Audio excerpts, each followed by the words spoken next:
All right, good morning. How's everybody doing? Good. You guys are all here by 8:30, even with the long security line and traffic, so I know y'all are the motivated crew, so happy to have you. Again, welcome to day 2 of the 2020 MIT Sloan Sports Analytics Conference. So my name is Colby Smith. I'm a first-year MBA student here at MIT Sloan, and it's my honor to introduce the following competitive advantage talk by Namita Nandakumar. It's titled Finding Expected and Unexpected Goals in the NHL. Namita is the Senior Quantitative Analyst at NHL Seattle, recently appointed. And with that, I'll turn it over to Namita. Thanks.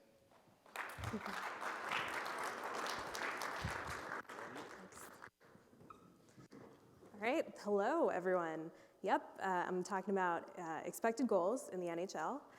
When I agreed to do this talk, it was because basically when you work in a sport, you're not allowed to say anything interesting about it. And so I like to talk about sports other than the ones that I work in. So I agreed to do this when I was working for the Eagles. And then in the intervening months, I took a cool new job at NHL Seattle. But I will still try to be interesting just because all of you are here today. So just starting from the very basics, some stats for evaluating hockey. You know, wins with a Z on the end are the only thing that really matters, right? So we can talk about win percentage. We can also talk about goals for and goals against because you want to score more goals than your opponent. We could also talk about shots for and against because you miss 100% of the shots you don't take, right? And shots have a nice property in an analytical sense of being one of the most granular things we can observe. But one of the sort of very obvious things about reducing analysis to a shot level is that not all shots are created equal. And we just intuitively know that some shots are more dangerous than others. And this begs the question, what are some additional features about shots that we can account for to really address that issue of not all shots being created equal? And so let's take a look. And I used all my video powers to incorporate this GIF, so I'm very proud of that. And this is because I spent 10 years as a Philadelphia Flyers fan previous to signing my recent contract, so I chose a Flyers goal scored by Travis Konechny, who's pretty good. And so we can see he gets a quick pass, shoots it, scores. Looks great. This is a closer, slowed down look. And just to give you a little bit of additional context, it's a goal from this current season, January of this year. And some actual details we can get from the play-by-play. And I really wanted to include this because sometimes when you see models online, you're not really sure where everything is coming from, but in the case of expected goals models, public ones, they're coming from the NHL play-by-play that's available to everyone. So you can just go to NHL.com, go to the HTML reports for any game, and you can see the events that are being logged. And in this particular case, we have a lot of details about this goal, including who assisted it, who was on the ice, and additional features about the shot that was taken itself. And so what can the play-by-play data tell us? It tells us that it was, in fact, a goal, which was very cool and fun for the It was scored by Travis Konechny on Kings goalie Jack Campbell. It was at even strength, 5v5. It was right in front of the net, about 18 feet away. So they do actually give us the coordinates of the shot, which is very nice, and I've plotted those in R up there. It was a wrist shot, and it caused the Flyers to go up 2-0. I think it might have been the second period, but don't quote me on that. What is the play-by-play data hiding? And so now I'm actually just going to be, completely honest and tell you that there's a lot of stuff that we don't know about this shot from the play-by-play in spite of the fact that it's giving us all of these details. One of the things that actually immediately struck me was that the shot angle, as it's labeled, looks off. And the reason that that is actually plausible is because that shot location was just sort of manually tracked by someone in the stadium. I say for now because we're all very excited for the imminent introduction of tracking data in the NHL. I would love to get to play with it as soon as possible. Andrew, looking at you over there, awesome. Okay. Another thing that it's hiding is that James Van Riemsdyk set up Travis Konechny with a great quick pass that he was able to handle easily. Konechny was also wide open. There wasn't a defender, right on him. Another thing that we don't know that I don't even know how you would convey in a sort of play-by-play or augmented play-by-play setting is that Travis Konechny is historically known for being a pretty good shooter. So if you had anyone else in that same position, I don't know if they would have scored as often as he would in that situation. And also there were 2 players, one from each team, screening the net. All of that said, given what we know and what we even know we don't know from the play-by-play, in general, 5v5 unblocked shots have scored at about 6% this season, but I think Travis Konechny's shot was better than that for all of the features that I kind of mentioned. And so all of that leads into my justification for expected goals. So I've called the slide couch to expected goals because it is very easy to get started with some of these basic details. So here's some facts that I think are pretty indisputable. It's worth contextualizing each shot with all that extra info that we have by turning it into basically a probability estimate that it becomes a goal. Everyone with a passable understanding of hockey and R or Python or whatever programming language that you use can build an expected goals model because the data is readily available in the public sphere. A lot of people have actually done quite a lot of work to make it easy to use, which is also what I'm going to mention in a little bit. And then the one opinion that I've posted here is that this is a fun way to spend a weekend afternoon, which is when I did this. So yeah, there you go. So it would be remiss of me to go any further without mentioning the fact that this is not my super cool new idea. It would be great if it was, but unfortunately, a lot of people, in this very room have done a lot of interesting research on this topic. I've mentioned a few of them, but really from like 2012, or even I think there were a few papers from earlier than that onward, people have been interested in this idea of expected goals and contextualizing shots further. And so there's a lot of citations there, so I guess when I tweet this out, you can see those. The data source that I'm using for this is from moneypuck.com, so big shout out to Peter Tanner, who goes through the process of scraping NHL data every single day and sharing season-level CSVs of every unblocked shot, so they're very easy to just download and then load into whatever program that you end up using. For this, I used 2017 regular and postseason through the All-Star break of this year. And another really great thing about this data source is that Peter's done a lot of kind of the more annoying stuff that needs to be done to work with this data, including he's created some labels for rush shots, rebounds, et cetera. You could mess around with the definitions for that, say like rebounds happen if a shot is within X seconds of another shot, et cetera.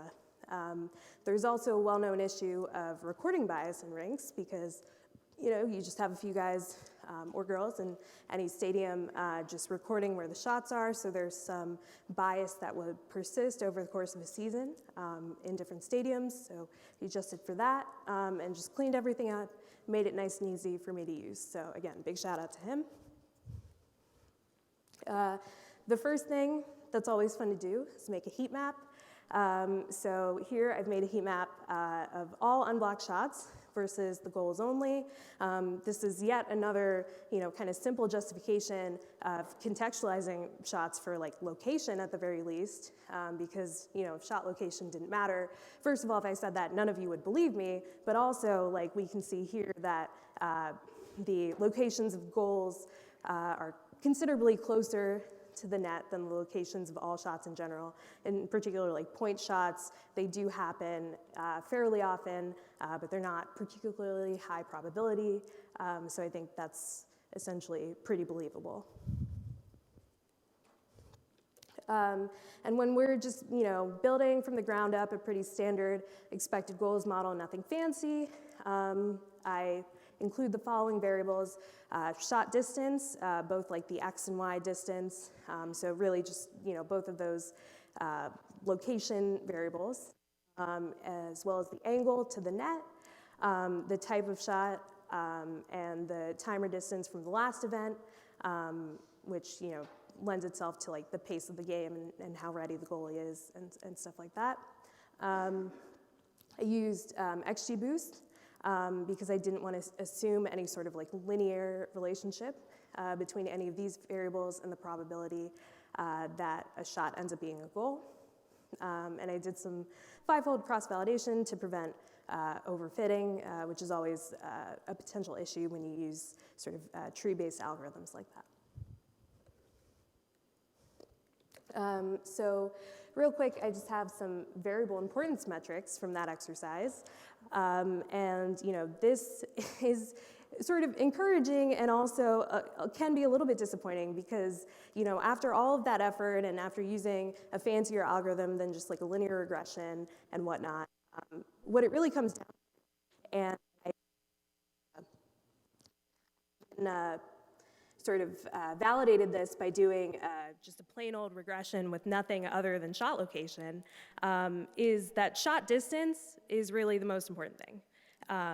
And you can add all those extra variables, and you can try to get fancy with it, but fundamentally what it comes down to is that most of the variation in the probability that a shot ends up being a goal is related to where the shot was. And so, I think that's pretty plausible. But, it's maybe not as fancy as you would like or expect. But, other variables, like especially like whether it was a rebound or how quickly it happened after the last event, those do matter as well. And so this is where, the title was expected and unexpected goals. I just personally like to refer to unexpected goals as this idea of like anything that shooters score above and beyond what they're expected to shoot. I just think it's fun to call them unexpected goals. And what this is getting at is that one of the sort of ways to use this as an evaluation tool rather than just like an interesting, that shot had a 9% probability of becoming a goal, is that for every shooter, we can compare the expected and actual goal scored. And so that lends itself to some really interesting questions. I've also put up 3 interesting, in my opinion, shooters whose profiles we can take a look at when we're kind of pondering this question. So yeah, like, what does it really mean to be a good shooter? And does exceeding expectations mean you're lucky or just good? And there's a lot of ways to kind of think about this, and this is why I actually wanted to spend a little bit of time on this slide in particular, because in general, you'll see a lot of the sort of like residual or the difference between actual and expected goals scored as known as shooting talent. So if you exceed your expected goals consistently, you're considered to have a good amount of shooting talent, be a good shooter. But what does that really mean? So with these 3 shooters that I've mentioned in this table, they all kind of have actually, I would say, quote unquote, shooting talent in different ways. So the first row is kind of the easiest to explain in that regard. So Brett Connolly, his expected shooting percentage in this time period of the last couple years was like 7.36%. His actual shooting percentage was 12.5%. So he had the largest differential among players who had taken a considerable amount of shots. So he looked the best in that regard.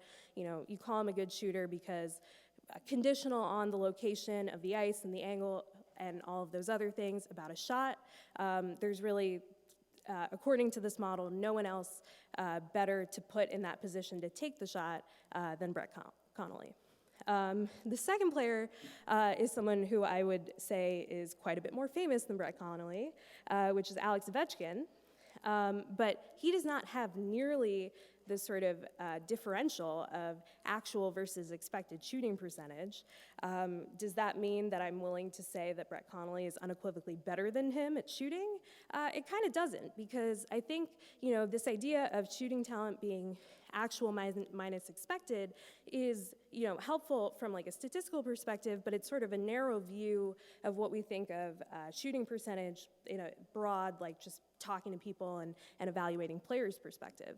And so Alex Ovechkin, maybe the thing that's notable here that shows his shooting talent is the fact that he has taken quite a bit more shots than anyone else really over this time period. And so he's consistently taking a ton of shots, and he is scoring them, 2.7% more than you'd expect given the location of the shots. And so that's another way to kind of say, like, yeah, this guy is a lethal shooter, because just from volume alone, he's going to score a lot of goals, and he has. And then the last player on this list is Braden Point, who I wanted to highlight because his differential between actual versus expected is not quite as high. It's still above average in the sample, but I think there's like some like defensemen in here, so it's like not maybe so impressive to just be above average in this group of players. But I think what is notable about Braden Point in this scenario is that he had the highest expected shooting percentage. So rather than just scoring on his shots more than you'd expect, like an average player conditional on that shot location, like he's getting to really dangerous locations on the ice and taking shots there. And there's a lot of skill inherent to being able to do that. Not everyone can just, get to the front of the net, get a really dangerous shot. So, I would also consider that to be some aspect of quote unquote shooting talent, even though, what the sort of original definition was again this sort of actual versus expected shooting percentage. So that's just kind of a broad overview of how expected goals can be applied to evaluating shooters and thinking about these questions of like, what does it really mean to be good at shooting? I think it's a really interesting tool for player evaluation. And you can also look at it from another perspective, from the goalie perspective. We can compare the actual versus expected goals allowed. Again, same deal, same question comes up. Does exceeding expectations mean you're lucky or good? I didn't really answer that on the last slide. It's because the answer is like maybe or both. Like, it's like, you have to think of some combination of basically seeing how long a player has persisted in exceeding or falling short of expectations, coming up with essentially some prior on that, but it's really more of an art than a science, I would say. But in terms of this next question for goalies, like how long does it take for results to stabilize? I looked at like the cumulative shots over the course of a season. You can sort of see after maybe like 500 or something, none of the goalies who have played that long really persist in true exceeding or falling short of expectations a lot. There's certainly a lot of bias within that. Like if someone has a save percentage below expectation of 15%, I don't know if they're going to be able to face 500 shots, because I think their coach is just going to be like, we can't have this happen anymore. So something to think about there. So finally, and thank you guys for listening this long, but some quick takeaways. Shot metrics were the start of hockey analytics, but now we have enough data for enough years to move beyond them, contextualize them with location, angle, et cetera, use expected goals. And I do believe that more data can and will improve these models, but I think it's fair to say that we have the most crucial variable covered, and it can help us evaluating shooting and goaltending. The other final takeaway I would say, and I hope you guys believe this, even though I am going to go off to NHL Seattle and do a ton of proprietary research, but I do think interesting and relevant sports research is done with public data every day, and it's certainly possible, and I would say advisable to do that. And just because there are potentially better proprietary data sources, it doesn't really invalidate what's being done in the public. And so I still think, it's super valuable for anyone to do this sort of exercise. All right, thank you so much for listening.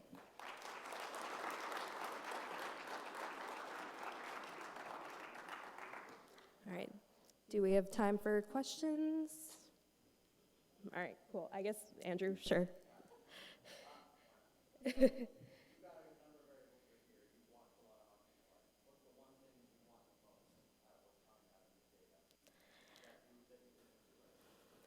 I mean, I guess just even something, so one of the things that I think about with the addition of tracking data or something like that to our arsenal is how long would it take to extract additional features versus how helpful they would be? So I think one of those features that I even mentioned with the sort of example shot from Travis Konechny is just being able to know that there are players screening the net, I think would be very helpful in terms of contextualizing shots. And it's also something that from a data wrangling perspective, I think is not that hard, because as long as you have, the locations of other players in the goal, you can sort of see okay, he could be interfering with the goalie's line of sight, et cetera. Sure. Would you not want to consider where the goalie is relative to the shot, where the shot opportunity is taken from? Oh, absolutely, and so that's where, again, with the tracking, you would be able to see that, but with the current play-by-play, you can't really see that. But yeah, certainly there's a lot of just very basic features that we can think about that will hopefully be available soon to be able to improve this model a lot. Yeah, for sure. Yeah, that's a big thing where so for this goal, we know that there was an assist from Sean Couturier for the goal that I showed, but one of the I guess biases there is if we don't have a goal, then you don't necessarily see the shot assist if it doesn't become a goal, but there are a lot of people who have manually tracked that sort of thing. But again, I think with tracking, it'll be easier to kind of automate and see that no matter what the outcome of the shot was. Mm-hmm.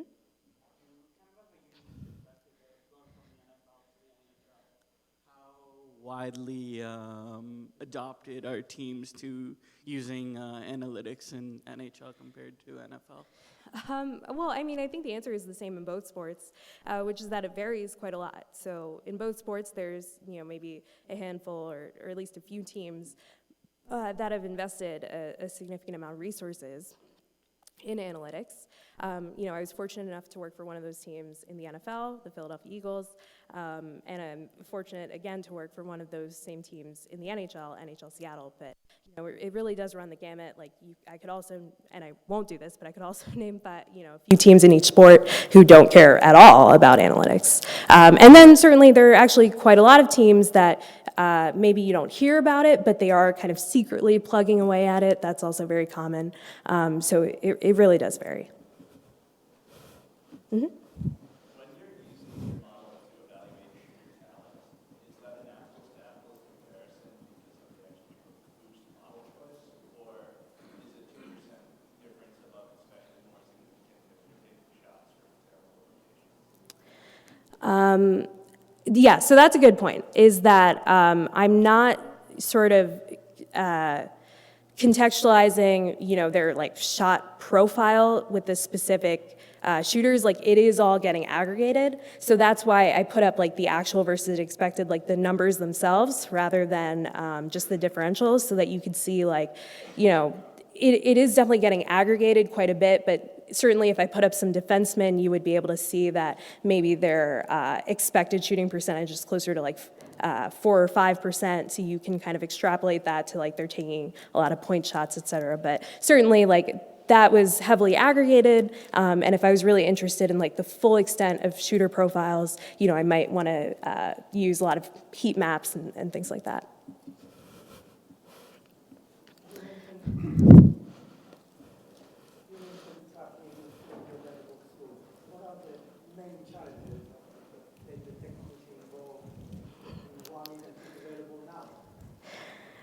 So you're asking what the tracking, the sort of issues that you run into with?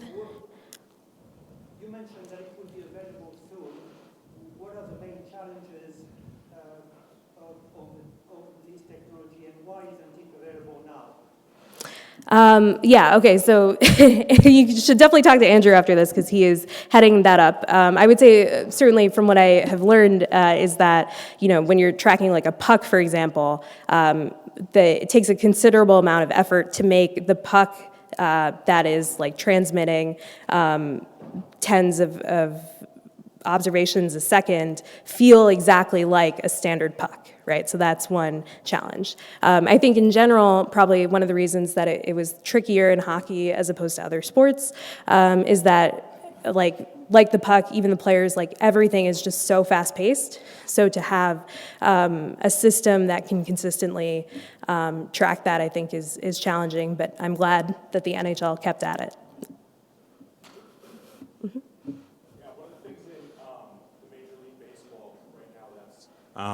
Really interesting. They're flashing on the TV screens is exit velocity as a way to help quantify a quality hit.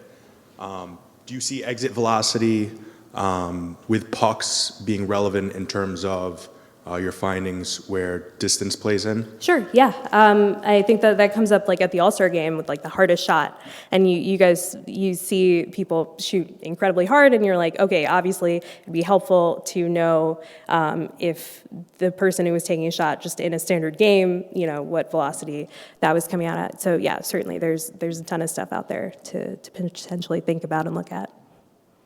Mm-hmm.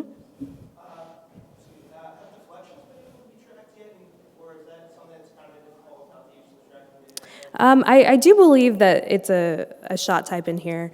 And in general, like I would say, like things like rebounds and stuff, like even if it's not specifically sort of labeled, the ways that people have kind of sort of gotten around that is by looking at like the previous event and sort of extrapolating that like if it's close enough, like it would be a rebound. But I think deflection is actually specifically labeled in the play-by-play.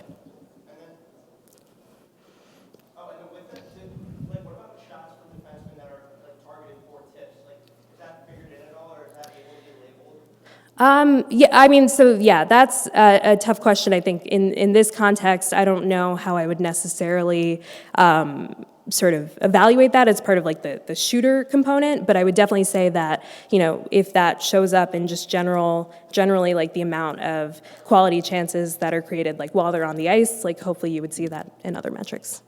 All right, I think that's my time. Thanks again.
intro. So if you want to just stand.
All right, good morning. I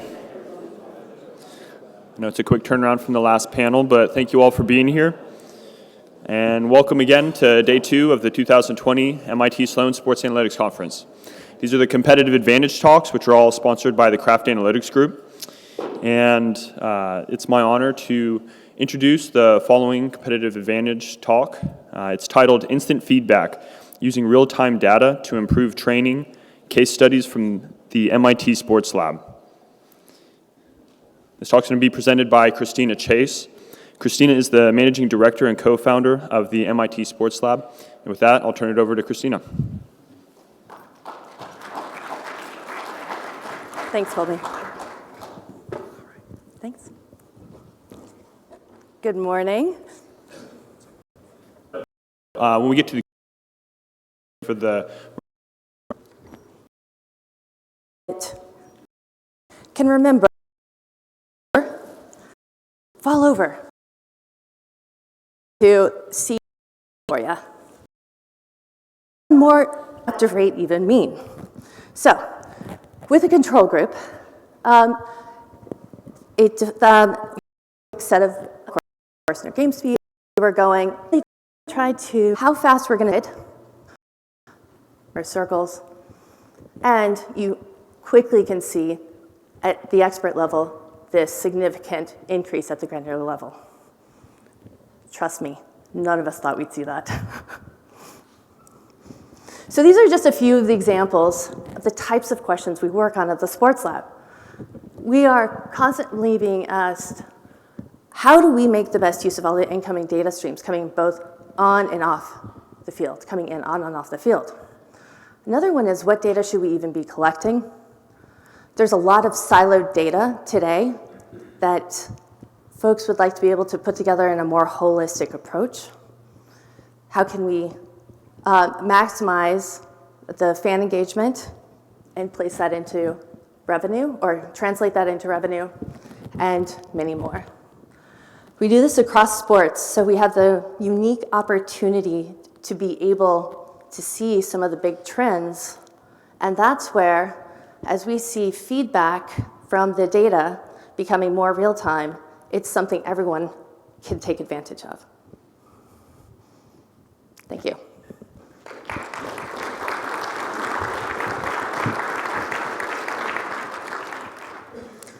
Okay, don't forget your instructions. Wait for the mic. Your beginners, intermediates, and experts, where they were looking, and maybe the use of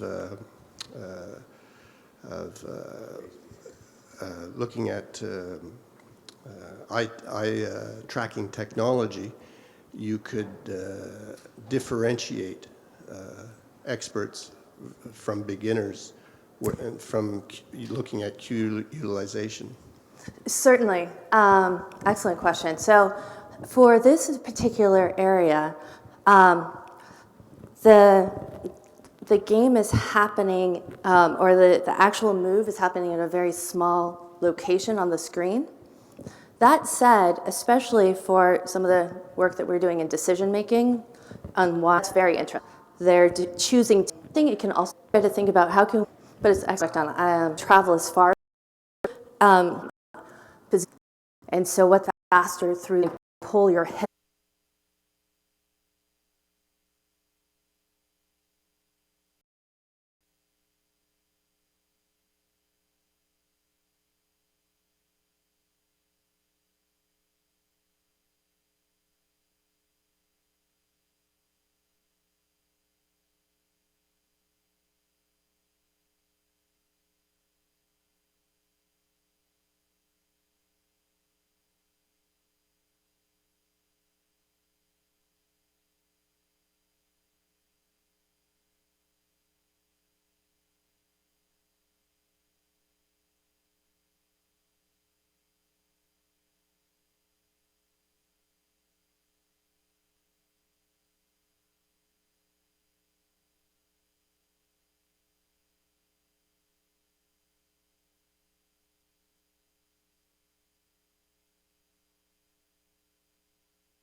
Good morning, and hope you're enjoying the 2020 Sloan Sports Analytics Conference Competitive Advantage Talks presented by Kraft Analytics Group.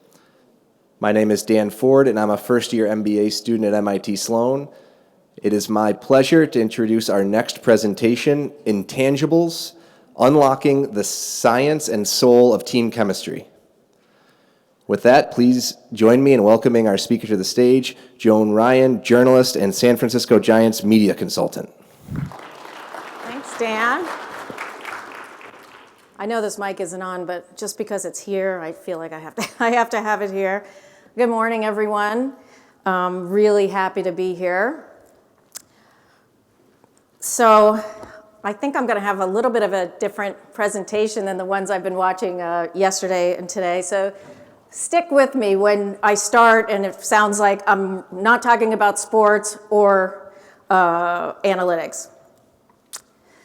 So when my mother died suddenly at the age of 76, she and my father had been married 55 years.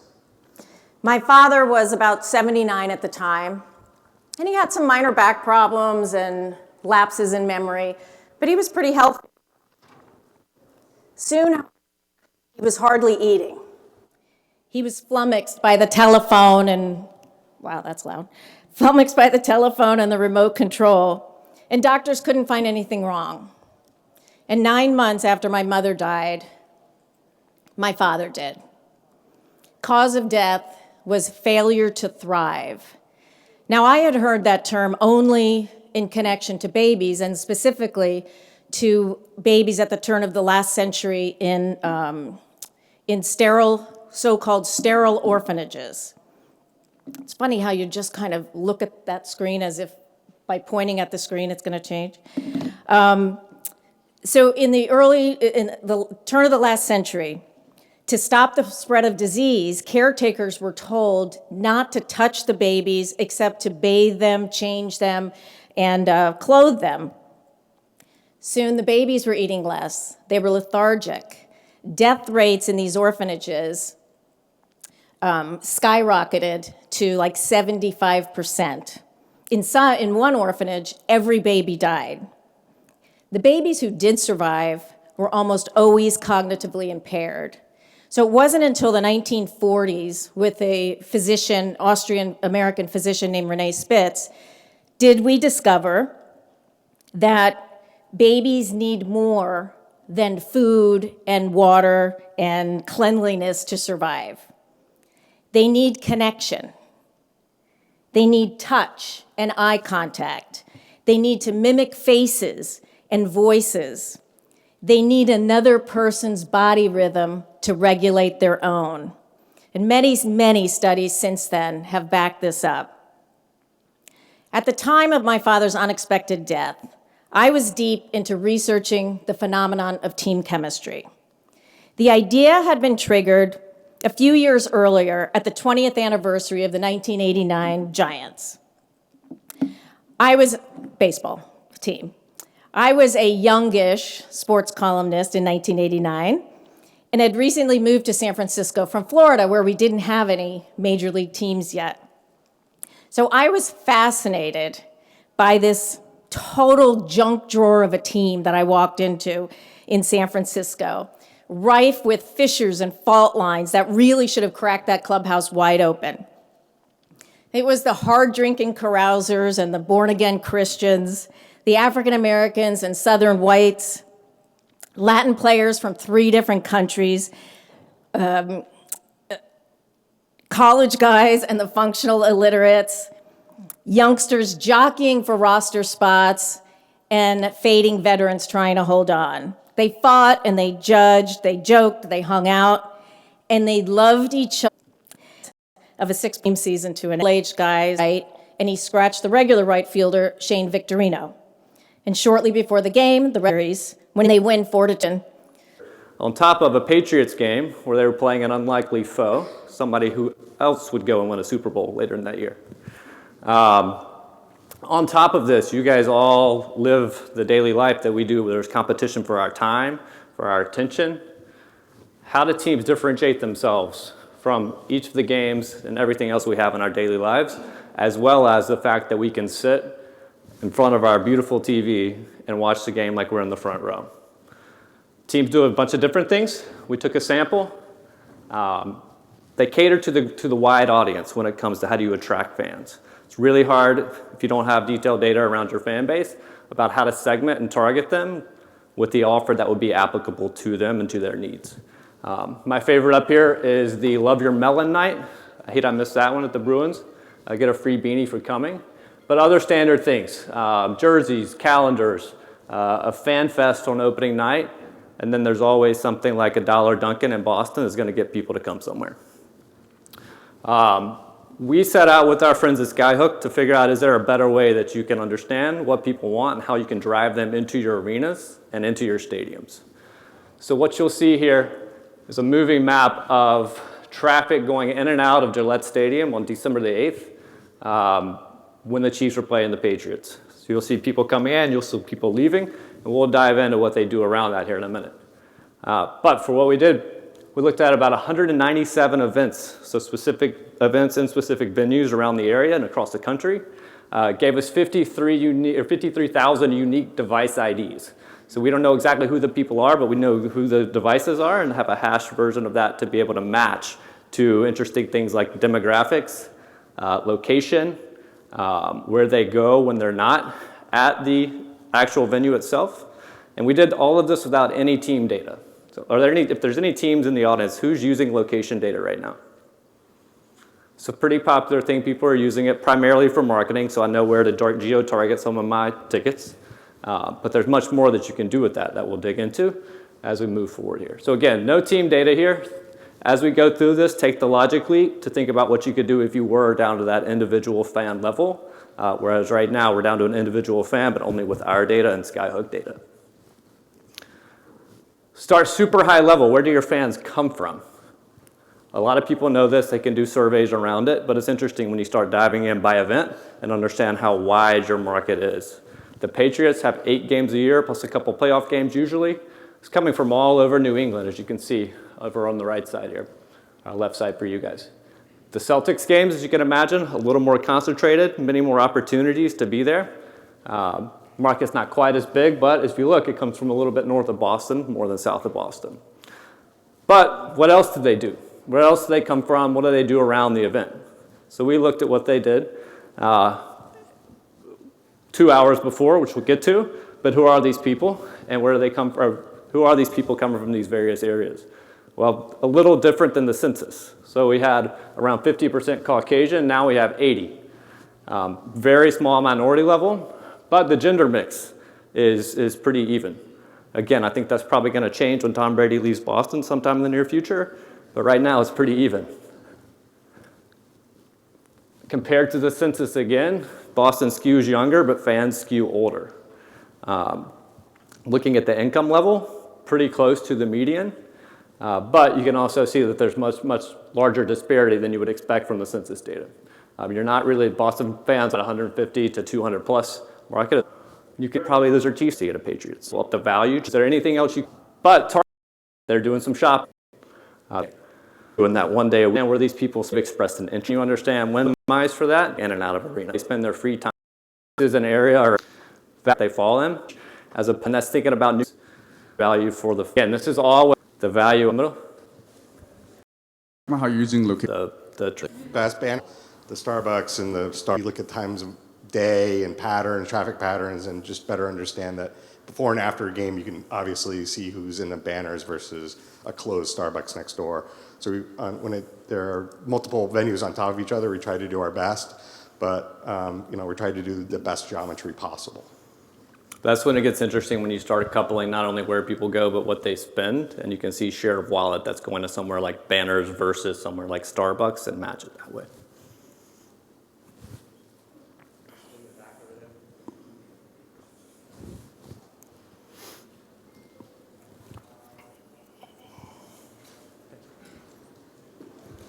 So you talked about adding monetary value. How would this be important to teams like the Patriots who are selling out week in and week out? They're filling their stadium. Why would they need this type of data when they only play 10 times a year and they're gaining all of that value in those 10 days?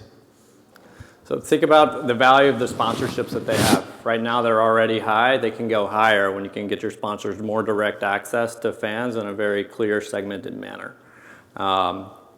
Couple that with thinking about media rights and broadcast. Not everybody can come to Patriots Place every week to watch because you understand what they're looking for. Have a second screen. If the stadiums are...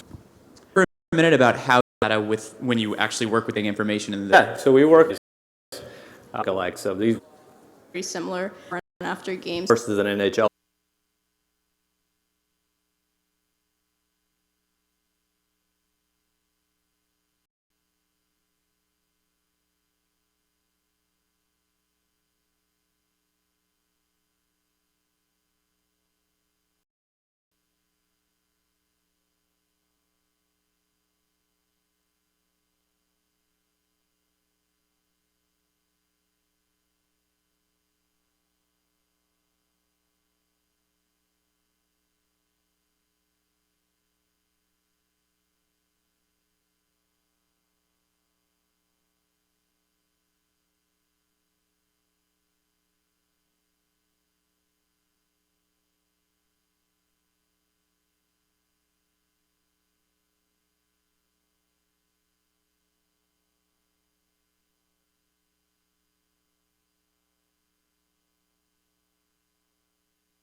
Good morning and welcome to the 2020 Sloan Sports Analytics Conference Competitive Advantage Talks brought to you by Kraft Analytics Group.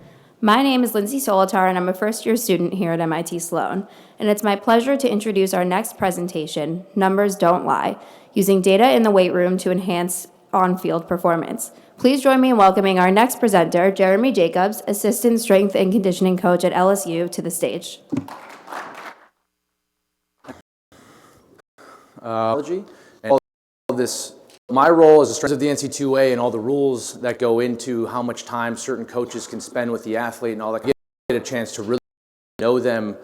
That we're feel an analogy. Jack, he explained this to me when I divided by body mass. We divided by body mass because if we didn't, our big dudes would always have the most power. So what that is looking at is how much force are they putting into the plate on the concentric phase of the jump. That's what we're looking at there, okay? Eccentric braking force, rate of force development is how fast can they slam on the brakes when they load a jump, okay? Which is also tied to strength. So if I see any type of deficiency in their eccentric braking force or their numbers going in the wrong direction, then I know that when we program going forward, we need to do more strength work because we're starting to lose that phase, okay? And then we also look at peak power divided by body mass. Just how much actual power are they putting into the ground, which has the velocity component to it, which is why it ties back into why we train velocity on the bar. Okay. Another thing with the velocity-based training, right, is someone's 1 rep max, right, based on your central nervous system. It can fluctuate 18% up or down on a daily basis. So if I bring you in and I test you on a back squat and you give me 100 pounds, that's your max, great, right? That's only what your central nervous system is able to produce that day. So if I have a 18% window plus or minus, I'm looking at a 36% change in that on a daily basis based on stress to your body. Now your body reacts to stress regardless if it's emotional stress or physical stress the same way. So maybe it's finals week for these guys. Maybe they broke up with their girlfriend. Maybe they had a really hard practice back to back to back. Maybe we had a long road trip. So maybe they're not recovered the same way. So now when I prescribe to them and say, you have to lift this amount of weight because it's 80% of your max, that might be 100% of their max that day. I don't know. But with velocity-based training, I can go and look at that and say, we're training at 0.8 meters per second today. So regardless of how you feel, you are going, everyone in the whole, on the team is training at the same percentage. I sent this picture up there because as technology has grown, all you see is a tablet and a small camera on our rack in our weight room. And so the footprint is very, very small. And it also, like I said, is a cloud-based system, so I get that information right away. The old way, it would spit it out on a little computer that was attached to an actual, like an old phone cord. And you would actually have to hand jam that data on your sheet and then try to go make sense of it. Where now, I get all of these metrics pushed to me immediately, and I can export them in an Excel file, and I can start making graphs and charts and start actually using the data. That was the hardest part we had. We would have, in the old way, we would have to look at it, and we could only kind of look at that day's data, and then it would all be gone. Where now, I can go back and trace our entire in-season program and look at how did we start performing. And how did we start? How do we finish? Where were we at week to week? Okay, so let's look at some of the data that we get. Okay, so this is all coming from the perch and the cameras and based on velocity. So now, some of these charts and graphs are really, really kind of hard to read, obviously, out there. But what that top chart is showing me is what was the average speed on the bar, at what percentage load was on the bar that day, the average amount of reps that we perform at that percentage, and then the total number of reps that we have performed at that percentage.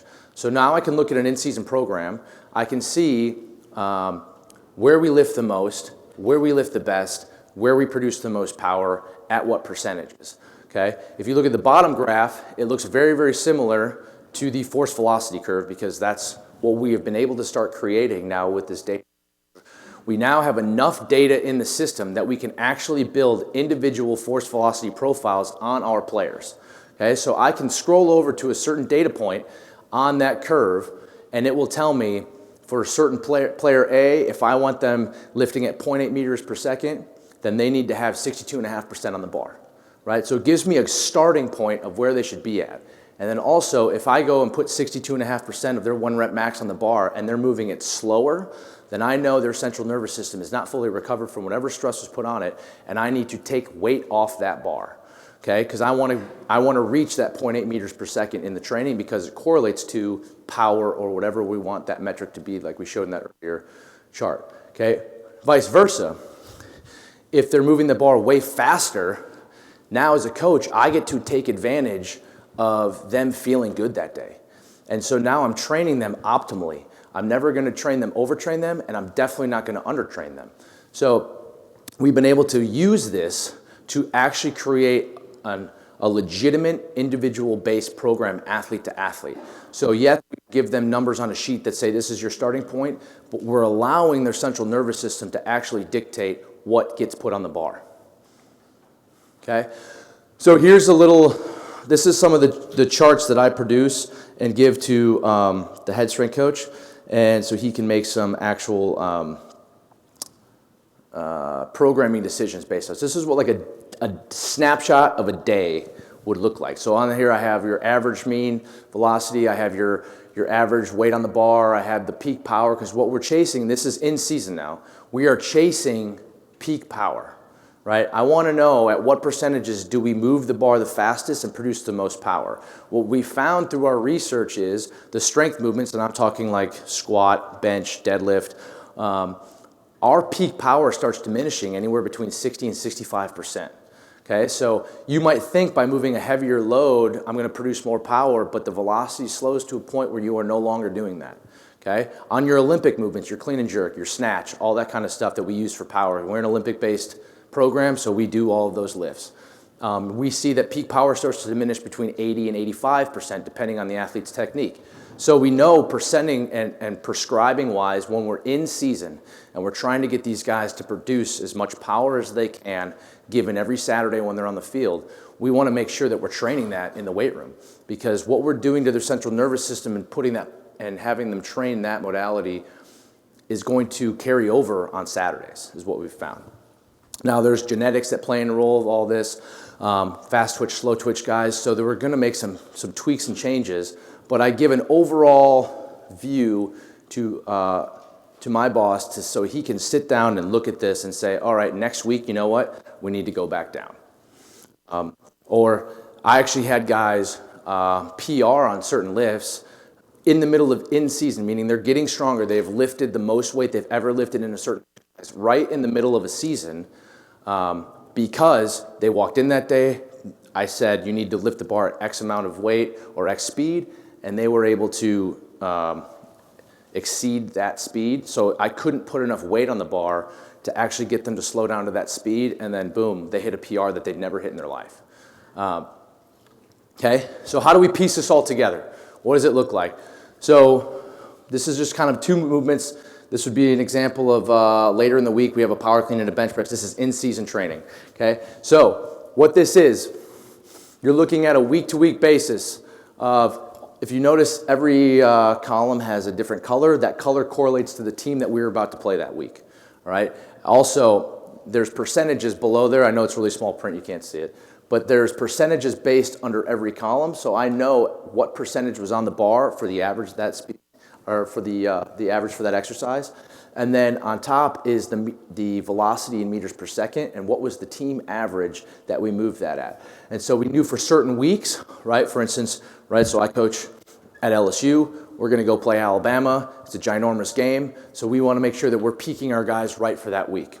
All right, so we want to make sure we're moving the bar as fast as we can, so we took a little bit of weight off that bar that week, and we made sure that they moved it as fast as they could. We had certain games where we knew going into that week, we're going to win this game, okay? So therefore, maybe we train a little harder that week in the weight room, because regardless of how my guys feel, we're going to win that game, if that makes sense. Okay, the two bottom metrics, the RSI mod and your concentric rate of power development, those are two force plate metrics. So we would directly look at how is our force plate data increasing or how is it improving based on how we're training. And so if we saw a dip in our force plate data, we'd go back, we'd look at our percentages, we'd look at our velocities on the bar and say, too heavy this week, it had a detriment. Or, oops, practice was really, really hard yesterday. We looked at the GPS data, practice was super hard, so therefore we need to pull back in what we are doing. And so if you look at the trend lines, this is the biggest takeaway. The trend lines are, we jumped to our peak height and we produced more power into the plate every week as the season went on. So we ascended, and so we peaked right at the end of the season and played our best football when it mattered, right? That's the whole point of this whole thing. So that's how we have used the data to actually help us make decisions in the weight room and what we're doing, okay? Because ultimately what it does is it helps guide our decisions. I no longer have to guess. I don't have to use my quote unquote coach's eye and say, oh, he looked good today or he looked bad. I have real data that comes in that I look at and shows, that guy feels great, or we need to watch this guy for a little bit and make sure he recovers, okay?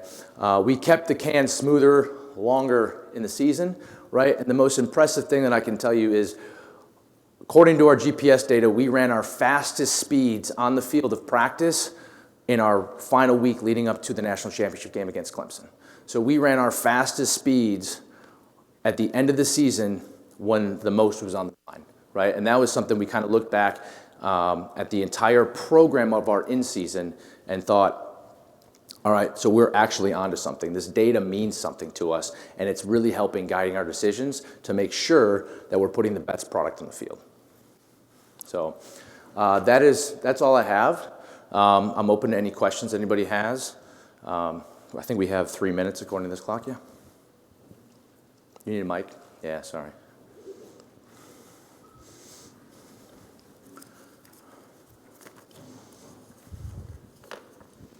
Very impressive presentation, thank you. Do you use this approach to other sport, non-football, within LSU? Yes, so kind of the way college sports is going right now is, it seems like more and more sports are getting separated. At LSU, it's very fortunate in the fact that, yes, it's a football operations building and it's the football weight room, but we have 5 other sports that train there, which means we have 5 other sports that have access to all that technology. And I use it with all of our women's volleyball team uses it, our baseball team uses it, our women's soccer team uses it, our beach volleyball team uses it.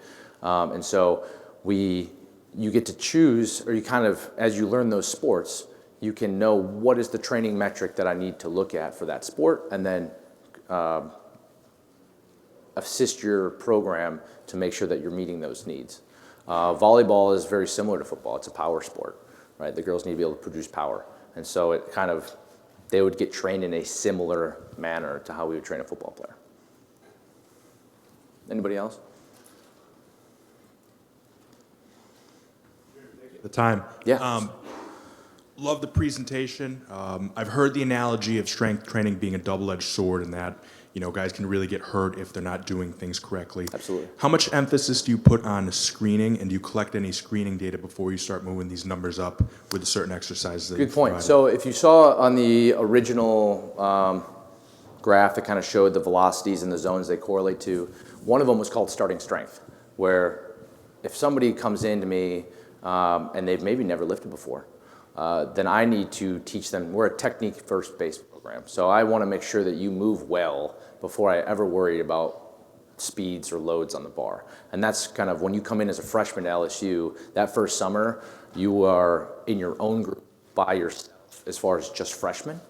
And we take the time as a whole staff, we just train freshmen in that group to make sure that they meet the requirements, right? And they go through a screening process both with our med staff and with us to make sure that they can attain the positions we want before we ever load them, if that makes sense. But that's a great question, yeah.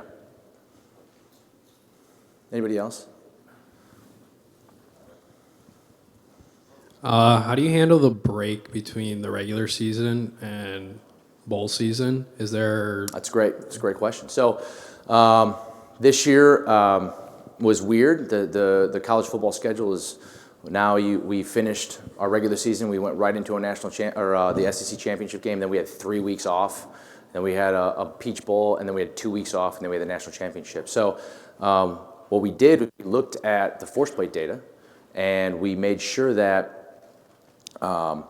If there was a metric that we needed to work on, maybe our eccentric braking or our strength was going down, so now we had some time where we took it to like, hey, we need to put a little more load on the bar and make sure that we're getting some strength work back in our program, because we know that we don't have to peak and be super powerful for 3 weeks, right? So it kind of let us kind of take a step back, work on some fundamentals, and then as we got closer to competition again, we kind of went right back into what we did. We didn't do anything different, if that makes sense.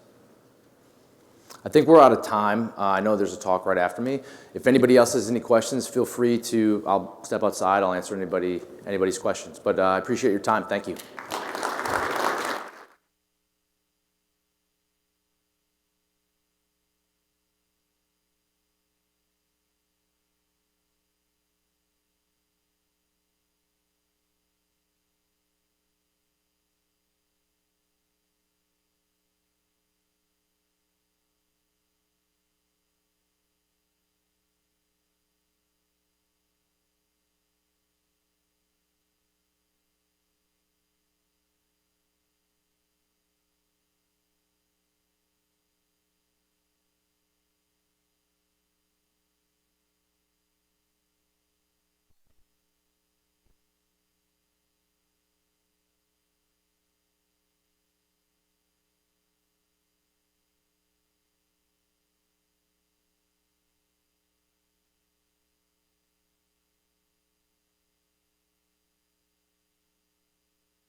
Good afternoon, everyone. And thank you again for joining us at the 2020 Sloan Sports Analytics Conference Competitive Advantage Talks, brought to you by Kraft Analytics Group. My name is Lindsay Solitar, and I'm a first-year student here at MIT Sloan. And it's my pleasure to introduce our next presentation, Playing Catch-Up, estimating player and positional value in American football. Please join me in welcoming our next presenter, Paul Sabin, Senior Sports Analytics Specialist at ESPN, to the stage.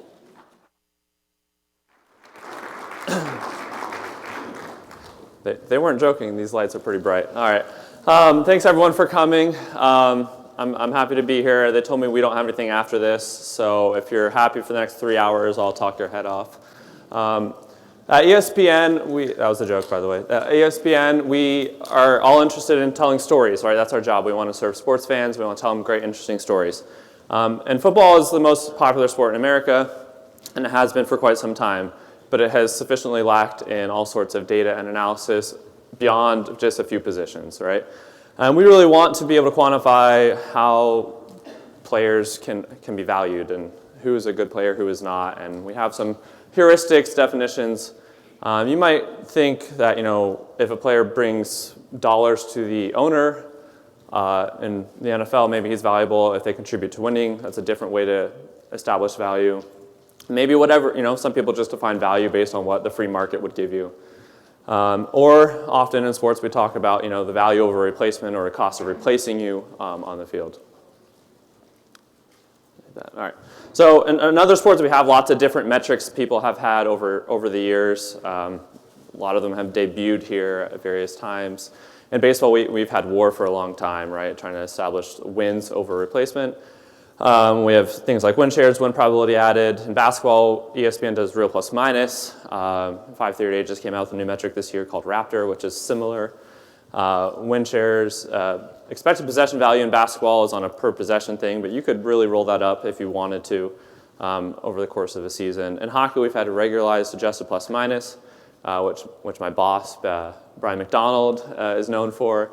And these are all sorts of things that we've had and been introduced here at Sloan over the years.